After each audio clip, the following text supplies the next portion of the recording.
अर्थव्यवस्था को लेकर एक पुरानी कहावत है, जब दुनिया में डर बढ़ता है तब समझदारी से फैसले लेने वाले देश आगे निकल जाते हैं। और ये कहावत भारत के लिए एकदम सही बैठती है। आज ग्लोबल इकोनॉमी में ठीक यही तस्वीर साफ दिखाई दे रही है। एक तरफ अमेरिका के राष्ट्रपति डोनाल्ड ट्रंप है, जो टैरिफ पर टैरिफ लगाकर पूरी दुनिया को धमकाने में लगे हुए हैं, तो दूसरी तरफ भारत है, जो शोर नहीं कर रहा है लेकिन चुपचाप इतिहास की सबसे बड़ी डील करने की तैयारी में है। आज की कहानी है ट्रंप टैरिफ गेम बनाम इंडिया ट्रेड स्ट्रैटेजी की। जहां ट्रंप टैरिफ फोड़ते रह गए, वहीं भारत ने खेल कर दिया और इंडिया और ईयू के बीच सबसे बड़ा सौदा होने जा रहा है, जो करोड़ों लोगों के लिए और अरबों लोगों के लिए बाजार बनेगा। लेकिन आखिर भारत ईयू के बीच होने वाली ट्रेड डील इतनी खास क्यों है और डोनाल्ड ट्रंप को इससे क्या असर पड़ेगा और कैसे शेयर बाजार को लेकर सबको एक हड़कंप देखने को मिला, ये इस पर पूरी बात करते हैं विस्तार से। डोनाल्ड ट्रंप की राजनीति का सबसे बड़ा हथियार है टैरिफ। जहां ईरान हो, यूरोप हो या फिर चीन, ट्रंप हर मुद्दे पर टैरिफ की धमकी देते नजर आते हैं। साल 2025 की तरह ही साल 2026 की शुरुआत में भी ट्रंप ने दुनिया को साफ संदेश दे दिया कि अगर अमेरिका के हिसाब से चीजें नहीं हुई तो भारी भरकम टैरिफ लगेगा। 25% टैरिफ, 10% टैरिफ, कहीं 200% टैरिफ की धमकी। नतीजा ये हुआ कि ग्लोबल मार्केट्स में डर का माहौल बन गया। एशिया बाजारों से लेकर यूरोप तक शेयर मार्केट लाल निशान पे फिसलने लगी। जापान का निकेई हो या फिर कोरिया का कोप्सी, हर जगह बेचैनी दिखी। लेकिन इस उथल पुथल के बीच भारत ने बिल्कुल अलग रास्ता चुना।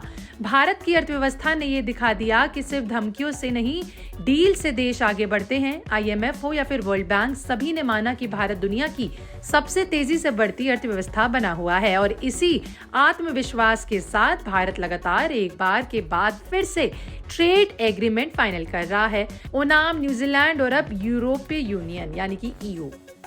India EU free trade agreement को लेकर जो संकेत सामने आए, वो किसी बड़े धमाके से कम नहीं थे। खुद EU की अध्यक्ष उर्सुला ऑन डेर येन ने इसे लेकर बड़ा बयान दिया। उन्होंने साफ कहा कि भारत और यूरोप एक ऐतिहासिक व्यापार डील करने जा रहा है, जो 27 जनवरी साल 2026 को फाइनल होगी।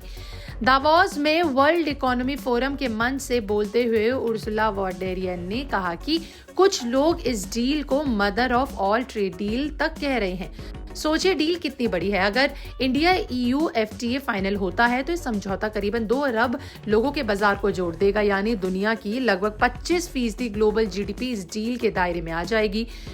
भारत के लिए इसका मतलब क्या है, इस पर बात करें तो इसका मतलब है यूरोपीय यूनियन के 27 देशों के बाजार तक आसानी से पहुंचना। भारतीय कंपनियों के लिए एक्सपोर्ट के नए दरवाजे खुलेंगे। मैन्युफैक्चरिंग, टेक्नोलॉजी, डिजिटल सर्विसेज और सप्लाई चेन, हर सेक्टर को बड़ा बूस्ट मिलेगा। और यूरोप के लिए भारत एक ऐसा पार्टनर बनकर उभरा है जो चीन पर निर्भरता कम कर सकता है। यूरोपीय यूनियन अब रिस्क डाइवर्सिफिकेशन चाहती है और भारत इसमें सबसे मजबूत विकल्प बनकर निकला है। दिलचस्प बात यह है कि इंडिया EU ट्रेड डील की बातचीत कोई नई नहीं है। इसकी शुरुआत साल 2007 में हुई थी, लेकिन करीब एक दशक तक ये बातचीत ठप पड़ी रही। फिर साल 2024 में इसे दोबारा रफ्तार मिली और 26 में ये अपने आखिरी पड़ाव पर खड़ी नजर आई। यानी भारत ने धैर्य रखा, रणनीति बनाई और सही मौके का इंतजार किया।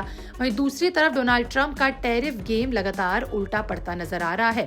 यूरोप को धमकी, फ्रांस की वाइन और शैंपेन पर 200% टैरिफ की चेतावनी, ग्रीनलैंड को लेकर टकराव, इन सब ने बाजारों में डर को पैदा किया लेकिन भरोसा खत्म कर दिया।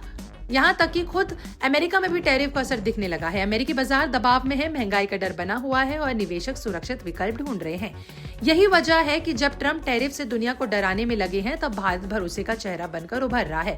अब नजरें 27 जनवरी पर टिकी है। उम्मीद है कि गणतंत्र दिवस के ठीक एक दिन बाद इस ऐतिहासिक डील का औपचारिक ऐलान हो जाएगा। यूरोपीय यूनियन के शीर्ष नेता भारत दौरे पर आ सकते हैं और दुनिया के सामने एक नया इकोनॉमिक ब्लूप्रिंट रख सकते हैं।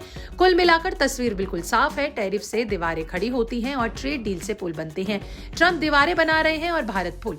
यही वजह है कि आज ग्लोबल इकोनॉमी में एक सवाल गूंज रहा है, ट्रंप टैरिफ लगते रह गए और भारत सबसे बड़ी डील कर गया। आपका इस पर क्या कहना है? कमेंट लिख के जरूर बताएं।